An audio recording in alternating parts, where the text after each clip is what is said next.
Kentucky loses at Rupp in Coach Cal's return. A ton of Big 12 Titans go down, and 11 of the AP Top 25 lost over the weekend. Sheesh. But guess what? Good news. It's not all bad. There's some good news here. We're bringing back the Bubble Watch tonight. And by we, I mean me and my guy Mike, who joins me for all that and more right now, recording live from somewhere. This is One and Done.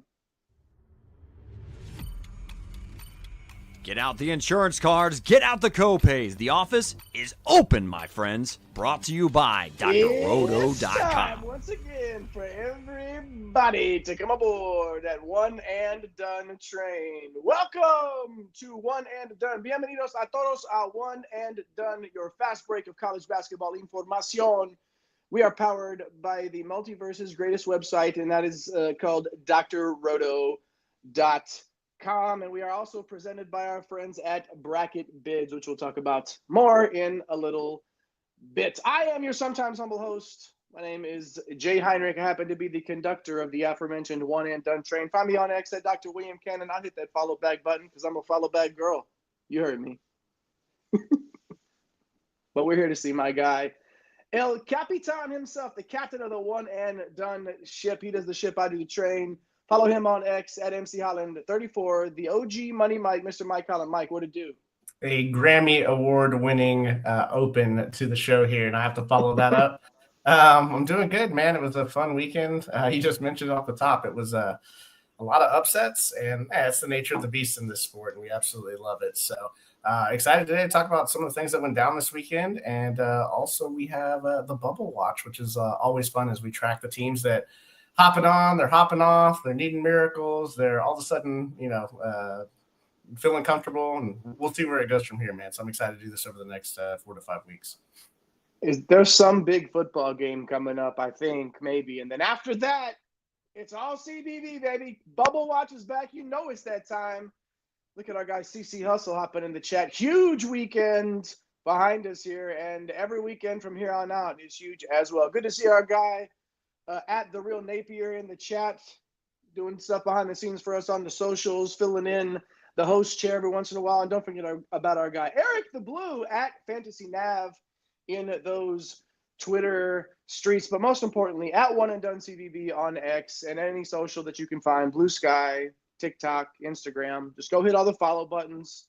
Just do it. Get over there, push them all. You'll be happy that you did. Make sure there he is. Eric the Blue in the live chat. Why not? Hello. Everybody wave. Hey, be like Eric. Be like Eric. Drop something in the chat. If you want fire emojis, we like those. I'm hoping that our Kentucky fans show up on a weekend show like this, just like they want to show up after Big Blue Nation gets a dub. We hope to hear from all of our Right. OGs in the chat. Make sure you hit those like and subscribe buttons. And let's move on to the show. Mike, let's start it off with, indeed, Coach Cal returning to Rupp. And even though we got the Patino video begging everybody not to boo and doing all this is college basketball. This ain't tiddlywinks. He got booed like he should have gotten booed, but he got his revenge in the end as the Razorbacks got the victory 89-79 in what feels like a shocker. Let's just say it, Mike. It was sort of a shocker. Absolutely a shocker. Yeah, and man, like this Arkansas team absolutely needed this. You look at it, and they go in here to Rupp, pick up a victory. Obviously, they still have a huge hill to climb, but wins over Kentucky and Georgia over the last week, and all of a sudden, you start to see a little light at the end of the tunnel potentially. But at least there's a path, right? Might not be able to see the light, but Boogie Flan went down. It was kind of like, oh no, what's going to happen? But oddly enough, it's putting the ball in John L. Davis's hands a lot more, and he knows what to do with it. I mean, the guy's obviously super successful, took FAU to a Final Four.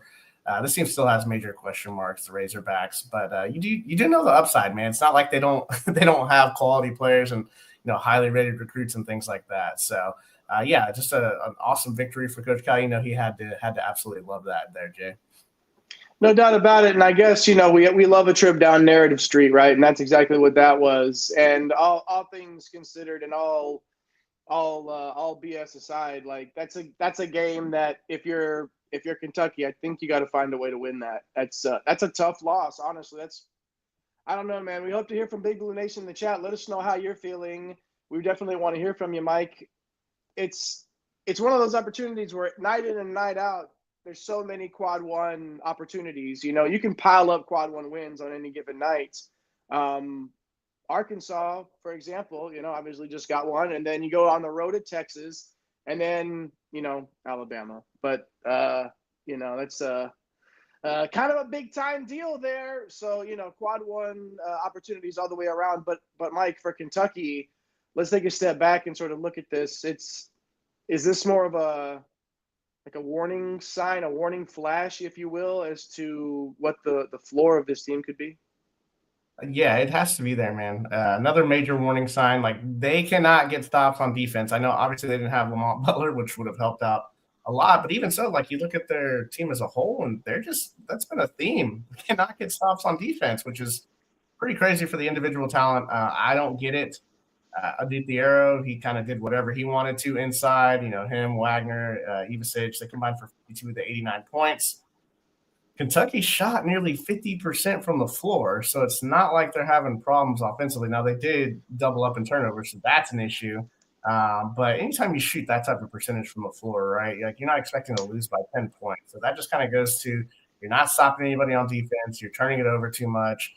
Now they've dropped 3 of the last 4, and guess what? They're headed to Ole Miss next week. So I wouldn't be surprised if they've lost 4 of the next 5, Jay. I mean, it's just – yeah, there's some warning signs defensively with this team, which is what we thought was going to be a strength with Owe, Butler, Williams, and these guys, and it's just not there. Yeah, and it's not like Ole Miss is just going to let you waltz in there and score points either. So, I mean, they've got to figure it out, and they got to figure it out fast. Big Blue Nation on notice, as it says right there on your your viewing device right there on that nice banner.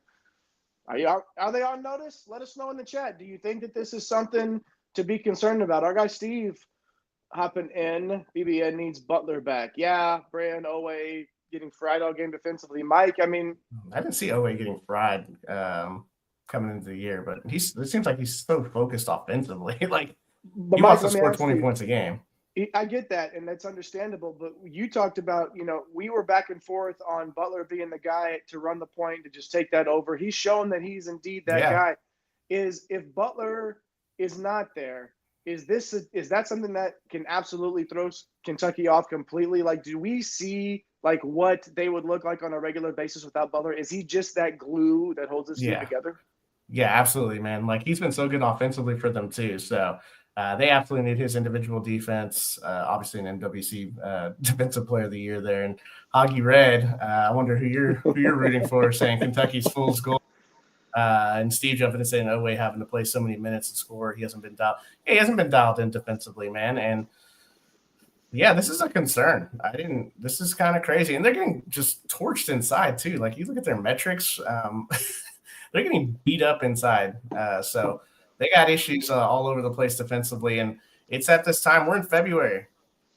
So it's not like, you're just going to sprinkle something on it and then all of a sudden they're going to be they could just be an above average defensive team. You know what I mean? They're not even that. So it's it's going to be interesting for Kentucky fans, man. We'll see. They need to pick up some solid wins and get it done defensively going forward. Otherwise, this could be a team that gets picked off before the second weekend for sure. Still some time to figure it out, obviously, and a lot of talent in that locker room and some good coaching as well, as we all know. But a tough weekend there for Big Blue Nation for sure. Make sure if you're hanging out with us, hit those like and subscribe buttons if you haven't already. Push all those buttons. Notification bells are important because, we like to have a Sunday show, but sometimes we don't have a Sunday show and it's a Monday show and then it's a Tuesday show. And we just get in where we fit in. So make sure you got the bells on so you know when we go live. Tonight is just the news and notes, but we're also bringing the DFS heat. Mike admittedly so, They had a nice night tonight. We've got the peaks and the valleys here lately, but good night for Mike tonight in those streets. So make sure you follow us for those DFS shows, for our news and notes, and for everything that we do here on One and Done, as we now have a partner here, as I mentioned earlier. Of course, we are being partnered up this season, moving forward all the way through the end of the season with our friends at BracketBids. That's right, your next level college hoops experience. Don't fill out a bracket. No, wait. Don't just fill out a bracket this March. Y'all head over to BracketBids and enter into a free pick'em contest, or you can start an auction draft league with your friends, family, co-workers, the people that you know that you never will really ever talk to anyway, but you want to really fill out a big solid group for one of these challenges. Get them in. And BracketBids is the place to do it. Auction leagues are just like your traditional auction drafts, right? Like you guys are some fantasy sports players out there where you go head to head against everybody else in the league and you bid on the teams, or you bid on the players that you think are going to do well. This is the same thing, except it's with the teams that you think are going to go deep into March. You can choose from multiple scoring models, including upset bonuses that reward those bold picks that we like to make this time of the year. You can track your teams with live in-game scoring and watch those standings shift right in front of your eyes in real time. We already got 40,000 screens going on in March anyway. Put another one on and get BracketBids on it. The further your teams advance, the higher you will climb in those league standings. And the best way to do it is to get over to BracketBids.com or the BracketBids app right now. Type in BREAD, BREAD, for your promo code for 40% off of your league activation fees. Download the BracketBids app today or visit BracketBids.com and upgrade your March. Find the link in the show description wherever you seem to be watching this month. Get over to YouTube and do it. Find the link over there in the show description. There it is across the bottom of your screen there, BracketBids.com, promo code BREAD. All right, next up, Mike, two teams whose stocks seem to be headed in the opposite directions. Duke clobbers UNC at Cameron Indoor, continuing their run at the top of the ACC this season. Mike, Carolina's a team that seemed to have forgotten how to score the basketball. And Tar Heel fans, I'm not trying to, don't show me Boston College tape. I could score double digits against them tomorrow. Okay, so that does not count, Mike. All right, Mike, Duke did what Duke has done this season. How about those Blue Devils, man? Yeah, never really a game. First 10 minutes, it got ugly pretty quickly. 87-70 in this one. It was Duke too strong on both ends of the floor. I mean, Knipple had 22, Flag had 21. Duke now, 11-0 in the ACC, and I don't know that they're going to take another L. I know it's college basketball, and we just saw 11 of the AP top 25 take an L. They're just so talented, and it feels different than other years, man, because you have this generational guy in Flag. You've got obviously a couple of other lottery type picks, and then you have the veterans that we talked about this offseason that were going to be such a difference, right? Malik Brown, Zion James, Mason Gillis, right? So you got Duke here sitting now 5th in offensive efficiency, 3rd in defensive efficiency. So they can win all types of ways. There's just not many weaknesses. And I love that these veteran guys that they got in the offseason are able to help some of these young guys who are continuing to grow. And man, they're going to be tough to pick against, honestly, once we get the brackets. How about the other side of this? Let's flip over to UNC here. And somehow Hubert Davis is, like, again, I've been harsh on him for a while, and he's found a way now to, have already lost 10 games. That's and crazy. We're at the beginning of February. And that's 4 out of the last 5 as well.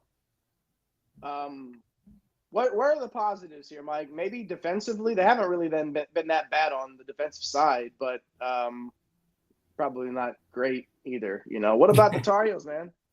Yeah, I mean, they haven't been great offensively, and it's pretty surprising. We have them in our top 5 offenses in the offseason. And, man, when R.J. Davis is barely shooting 30% from 3 on the year, like that just kind of tells you the type of year that North Carolina is going to have. I mean, Cadeau and Trimble, they're just kind of there. There's no front court production. You got the 2 young guys there, and they're having to do more than what we thought, and that gives them the best chance to win. So, barring R.J. Davis, carrying this team down the stretch and getting its shot back behind the 3-point line from somewhere between 35 and 40% down the stretch here and if they get into, obviously the big dance here, we probably see this thing crash and burn once again, which I don't know, man, that hot seat there for Hubert, that could be. You can't miss the tournament 2 out of 3 years. Yeah. You can't do it. Not at that job. You can't do it. I'm sorry. That's not allowed. Unacceptable. I think he would lose his job. I do. If that happens, if they, for whatever reason, find a way to not, not get a line on that bracket. Mike, what do you think? How many ACC teams are going to get a bid?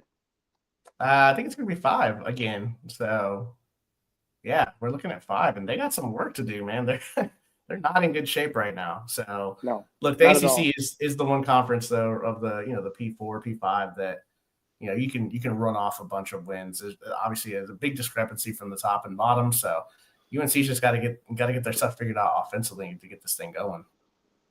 At the top, Duke, of course, 11-0 in the conference, but Clemson and Louisville right there, ready to pounce if for whatever reason the Blue Devils slip. Make sure you hit those like and subscribe buttons. Thanks for hanging out with us. Make sure if you're hanging out with us on X, Elon's hellhole, whatever you want to call it, get over to YouTube, okay, and hop in the comments. Let us know that you're hanging out with us. Get in the live chat. Push the subscribe button so you can do that. Pardon me. Just do it. Push all those buttons. Steve, Hoggy Red, Eric, Chris, all in the chat. Where's Big Blue Nation? Where are they at? Come on. Don't hide under the rock now. We want to hear from you. Tar Heel fans too. Where are you at? Let us know what's going on up there. And we'd love to hear from you. So moving on now to the next one. Mike, the Big 12, who had grown into what was known as the strongest conference in all the land. I referred to that conference as that many, many times over the past couple of years. What in the wide world of sports is going on here? Iowa State, Houston, and Kansas all falling on Saturday. So you got K-State, finding a way on the road to beat Iowa State. Like, this is a team that I'm still very high on. Like, this is not panic mode for Cyclone Nation yet, okay? But it's an impressive win for Kansas State, obviously. Baylor, like, super shorthanded last minute losing guys, and Kansas just collapsed that huge lead that they lost. And then, of course, U of H falling to a Texas Tech team, playing with confidence now on a 6-game winning streak. Mike, not the best weekend for Big 12 powers, at least a few of them. Which loss stands out to you the most? Yeah, it's tough. Like, it feels like it should be between Iowa State and Kansas. I think it has to be Kansas, even though the ISU one is pretty bad when you look at it. Like, how did that happen? Kansas up 21 at one point. No Jeremy Roach for Baylor. No VJ Edgecombe. He goes down with an ankle. I don't know why Kansas isn't playing Flory Badunga in the second half. Like, after we've seen him dominate since getting to start next to Dickinson. So the whole thing was just kind of a weird game. They couldn't stop Rob Wright, 24-2-6. Norchad dominated 18-16. That's 6 losses for the AP preseason number 1. Now 3 games back in the Big 12.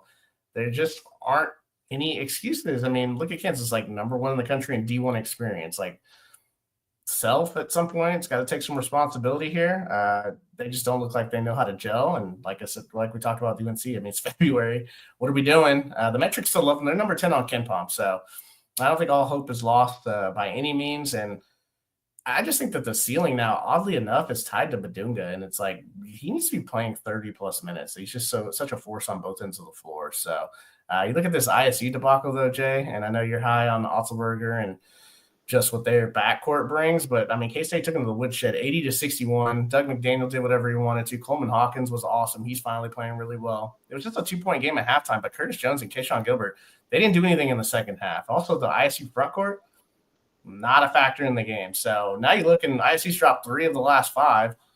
So it's getting pretty interesting here in the Big 12 as CC Hustle – loving his Big 12, saying it's just a meat grinder. And you're going to have these types of games, but I don't know. These are teams that are supposed to be, the top tier of the Big 12, and Kansas State hasn't been great this year. So that's an ugly look for Iowa State there. And then Baylor was shorthanded, like you said. Yeah. And as it should be, and as we would want it, the stars aligned, the basketball gods rained it down and put it upon us that Iowa State and Kansas meeting up on a Monday in a crucial game at Allen Fieldhouse. Both teams are going to obviously, both teams are feeling it. They need a win. Both teams need this little bit of in desperation, if you will. It's going to be a good one. I feel like that'll be a great game to watch. How about the old Cougars? Mike, U of H couldn't protect home court, falling 82-81 in overtime to those Texas Tech Red Raiders. The JT Toppin ejection, Throwing a pass. One of the weirdest things that you'll ever see, like just unexplainable. I don't get it, but regardless, they were able to shoot 40% from three and hang in there to steal a victory on the road, Mike. Yeah, weird ejection, man. And I mean, Tech fans would be going crazy, right? I mean, it happened so early in the game, but they would obviously be pointing to that as a reason why if they didn't win. But they don't have to do that because their team actually rallied around and showed out. They're sitting now at number 9 on KenPom. So, this team has a bunch of versatile weapons. You've obviously got Toppin, who can dominate on the glass and inside. Elijah Hockman's an underrated pickup.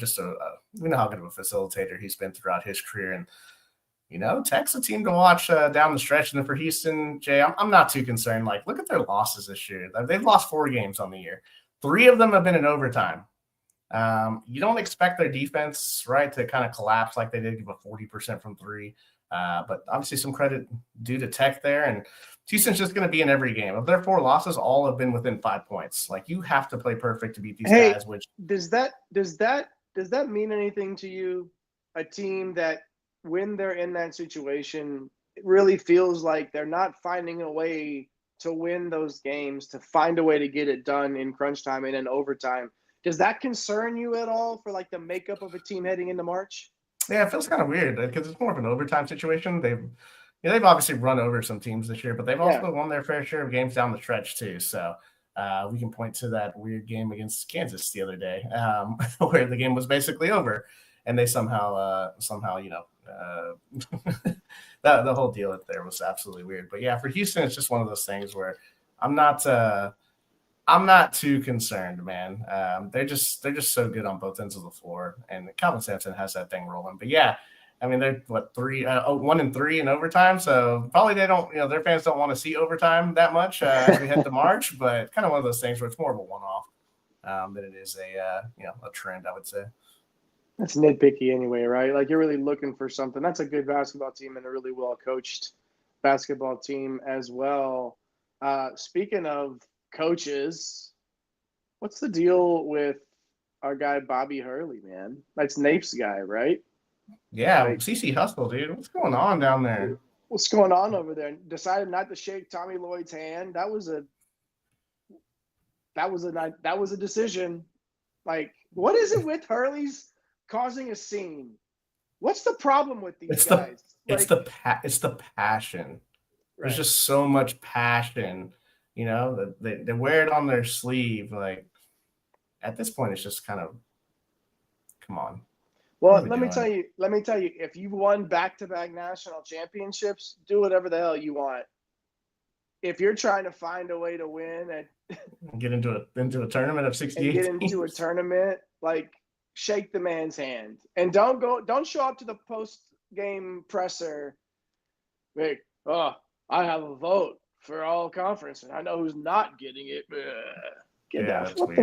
How childish is that, man? Like, The man's got a lot of pressure on him right now. They gave him a lot of NIL money to get some of these guys in, and it's not looking good right now. Yeah, not handling it very well. A lot of things very well, for that matter. And, I understand. I'm not trying to – there's a lot of pressure on all these guys, man. I think you just got to figure out a way to handle it in a way that is not that. Like, he may be able to figure it out and turn it around, but I don't know. Let us know. The players mess up. All right, Nate. All right. There you go. Hop in there. Letting this stuff. Good stuff, man. Hop in the live chat if you let us know, I should say, about Bobby Hurley not shaking somebody's hand. And I don't know, just shake the guy's hand and move on. Whatever. Shorthanded Tennessee, Mike, getting back on track. Let's get back to the SEC before we get out of here. The Vols decimated Florida by 20 at home without Zakai Ziegler, by the way, and without Milicic as well. We talked about how much they needed this after coming into that game, having lost 3 out of the last 4, and you see that injury news pop up, Mike. And I'm just thinking, like, damn, like, this is not going to go their way. But, of course, as we saw many times here in Central Texas where you and I are located, vintage Rick Barnes. The grindhouse. Slump by just applying the clamps onto one of the top offenses in the country. When I looked at that score, shocking. I said, that's not – they didn't score 44 points for the whole game. That's not right. No, like they just put the absolute biggest clamps down possible, Mike. What a performance for Tennessee. It's so weird because Tennessee beat them by 30 and dropped, over 70 points. So, yeah, you lose a guy Ziegler who great defensive guard, and Milicic, obviously super versatile. So, man, Darlington Dubar, our boy from Hofstra, who we gave a lot of love to in the offseason from the portal, he was awesome, DFS-wise and as a real-life player in that game. He played really well. Jordan Gainey got it going offensively for him. He was spectacular. Hey, look, the Vols are, they're sporting the number one defense in the country in terms of efficiency. You expect them to be in every single game, kind of like Houston. Florida just kind of mailed this one in. Like, they've looked so good all year. For me, it's probably a one-off. Like, they beat Kentucky in early January by a good amount, right? And they couldn't get anything to fall. Excuse me, Tennessee in early January, they just couldn't get anything to fall in this one. So it's just kind of interesting that Micah Hanlockton was deemed available. So I know the plan was to redshirt him, and he didn't get any game action. But obviously, that'll give him another body inside. I don't think he's going to be like a key factor or anything like that. But, depth issues, something that gets hurt later in the year like he did last year. But either way, I'm willing to bet that we don't see another offensive performance that bad from Florida. That was kind of a one-off with those three guards there, Richard, Clayton, and Martin. It's going to be tough for them not to get it going. But, yeah, it was kind of an awkward game. Weird one to watch, weird one to just sort of take in. Tennessee is Tennessee. They played a lot slower this year after speeding it up last season, and then again back below 300th in pace in the nation again. So, hey, get it done. You get it done, like you said, or like we said, vintage Rick Barnes in that sense. All right, good stuff. That is all of the breakdowns of those games. But we ain't getting out of here yet, my broskies and broskites. Of course, Bubble Watch on the horizon here. But before we get there, push all those buttons, like and subscribe. And when we're done here, get over to BracketBids and use that promo code BREAD for 40% off of your league activation fees. We love our guys over at BracketBids. It's good stuff.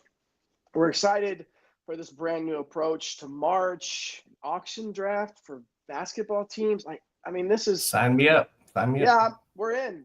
So get over there with us over there at BracketBids and BracketBids.com. Let's get to the Bubble Watch now. Bubble. Okay. Bubble Watch here, Mike. February. See, it's happy Groundhog Day if you're watching live. If you're watching later, get in the comments if you are watching later. But if you're watching live, it's still Groundhog Day. Yep, we're still on Groundhog Day on the East Coast live here. Time to start looking at the bubble teams. Lenardi's conference breakdown this past Friday. Here we go. I was just asking about ACC teams. We're going to get to that right now, according to Lenardi anyway. 13 SEC teams, Mike. Does that surprise you? Before I get to anything else, does that sound about right to you? No, that sounds. I don't know if they're going to, because you got a bid Steelers, right? It's probably going to be 1 or 2. So it's probably going to tick down to 12. Okay. But yeah, right. it seems about right. So 13 for the SEC right now, 9 for the Big Ten. So half their conference.